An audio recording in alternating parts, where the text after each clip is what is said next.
In our Crossroads travels, we've met numerous glass artists who use their own special technique to make art. There's blown glass, stained glass, miniature glass, to name a few. Well, Ken Wilshire met an Athens artist who makes what you might call baked glass. Let's see what he's talking about. Almost every morning, each step she takes down these stairs leads to an exciting new journey for this former stockbroker. There's nothing that I could say is any better than being able to wake up every morning, come down here in my studio and create. With her cup of coffee in hand and a mind full of imagination, Paula Marksbury puts on her apron and begins a bright new creative day. It's not just a hobby, it's something I love that I can make a living at. Actually, Paula's new livelihood today involves a lot of baking. And while Paula's baking process is pretty complex, her ingredients are simple. Glass. Glass in all shapes, sizes, and colors.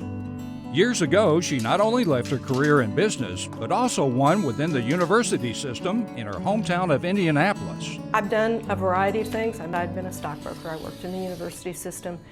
But the day I leaped off that cliff and took the chance that I could do this, I realized I've never looked back.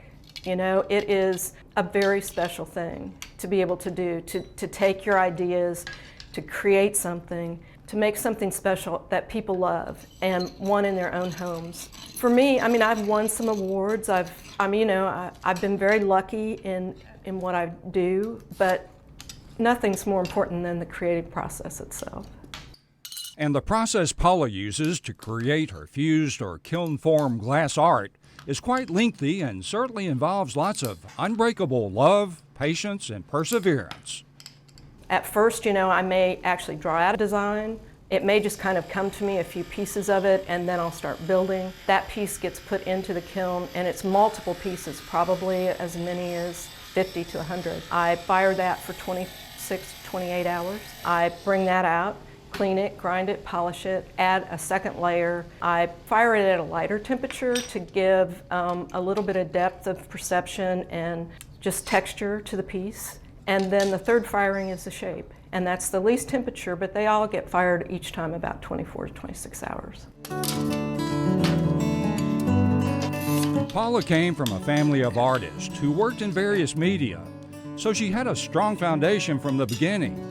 She took classes in college, but it's what inspires her that makes her fused glass so unique.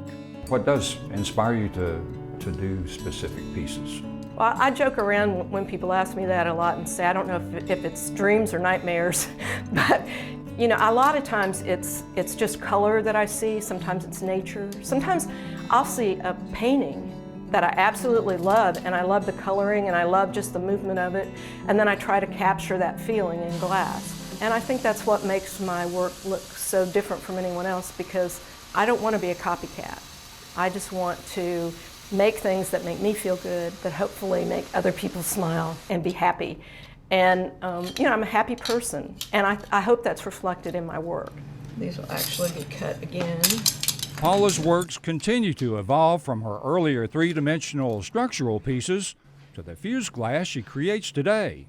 Most people have never seen anything quite like this. I use a lot of dichroic glass, which has gold and silver in it, and it was originally invented by NASA.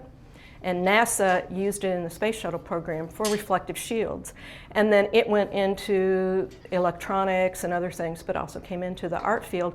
And it's very highly reflective. It just adds a whole nother dimension to the pieces. And most people only see it in little teeny pieces in jewelry because it's a very expensive glass to work with. But I love the way it plays with light, and my pieces look different in the morning, in the afternoon, and with an evening light, and depending on how someone decides to light them within their home. So they're just a lot of fun. While she says there's never a destination, it's the fragile journey that Paula enjoys most, producing these beautiful glass creations. But it has its hazards. And pretty much I bleed every day, a little nick here or whatever. Everybody thinks it's going to be the heat because they've watched glass blowing. But my heat is contained in the kilns, and it's really the cutting of the glass that causes accidents. I'm so used to handling it that I don't even think about a sharp edge, and every once in a while it just catches me. And when the timer on the kiln shows that her latest glazed recipe has been baked to perfection, the anticipation of revealing each new lustrous piece is what motivates Paula. And Ken, this is the most exciting part of everything I do, is opening the kiln up and seeing if it's all in one piece, All right. if it's really beautiful, if it turned out the way I really hoped that it would. All righty. All right, so if you'll push on that side, we'll just lift it up. Oh, wow. Oh my Gorgeous. goodness. Wow. Yeah, one piece, I love it. Yeah? All right, so let's scoot it out like this. All righty. And you may have to get at the end slightly. Yeah. There you go. Oh, wow. Let's turn that How up. many hours of effort does this represent? Probably 3 to 4 weeks. Wow. Yeah. So, how do you feel about it now? I love it. The color is spectacular. The pieces went together really well. I'm just excited. And with this piece ready for framing, she's off to her next fresh, original creation. Because it truly is an artistic adventure for Paula, who always maintains this is what makes life and art worthwhile.